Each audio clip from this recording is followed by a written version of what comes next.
რძე მართლა სასარგებლოა, თუ ეს უბრალოდ ტრადიცია, რომელსაც ინერციით მივყვებით. ინტერნეტში ურთიერთგამომრიცხავი ინფორმაციის ზღვაა, ამიტომ მოდით ფაქტებს მეცნიერულად შევხედოთ. რძე ერთ-ერთი ყველაზე კომპლექსური პროდუქტია. ის შეიცავს მაღალი ბიოლოგიური ღირებულების ცილას, კალციუმს, ფოსფორს და ვიტამინ B12-ს. საინტერესოა, რომ რძეში კალციუმი და ფოსფორი იდეალურ პროპორციაშია. ისინი ერთად მუშაობენ ჩვენი ძვლებისა და კბილების სიმტკიცისთვის. ბევრს აშინებს ლაქტოზა. რეალურად ლაქტოზის აუტანლობა და რძის ცილაზე ალერგია სხვადასხვა რამაა. თუ ორგანიზმს ფერმენტი ლაქტაზა აკლია, გამოსავალი მარტივია. დღეს არსებობს ლაქტოზისგან თავისუფალი პროდუქტები, რომლებიც ყველა სასარგებლო თვისებას სრულად ინარჩუნებს. კიდევ ერთი მითი ლორწოს წარმოქმნას ეხება. მეცნიერებამ დაამტკიცა, რძე არ ზრდის ლორწოს გამოყოფას გაციებისას. ეს უბრალოდ სუბიექტური შეგრძნებაა, რომელიც რძის სტრუქტურას უკავშირდება.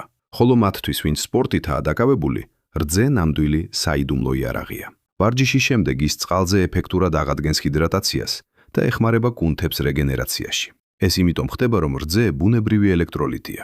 ხშირად კითხულობენ პასტერიზაციაზეც. დაიმახსოვრეთ, თერმული დამუშავება მხოლოდ მავნე ბაქტერიებს კლავს. რძის ძირითადი სიმდიდრე, ცილა და მინერალები თითქმის უცვლელი რჩება. განსაკუთრებით დადებითად უნდა აღინიშნოს სახლის პირობებში მიღებული რძე, როცა ვიცით მისი წყარო, ვაკონტროლებთ მოპოვებისა და შენახვის პროცესს და დარწმუნებული ვართ მის სისუფთავეში. ძილის წინ ერთი ჭიქა თბილი რძე. ეს მხოლოდ ბებიების რჩევა არ არის.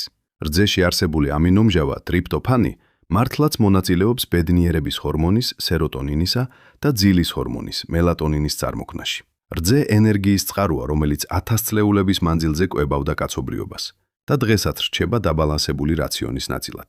მისი უნიკალური შემადგენლობა გვეხმარება შევინარჩუნოთ სიმხნევე, ძლიერი ძვლები და ჯანსაღი ნერვული სისტემა. ეს არის პროდუქტი, რომელიც დროს უძლებს და ჩვენს ყოველდღიურობას უფრო სულფასოვას ხდის.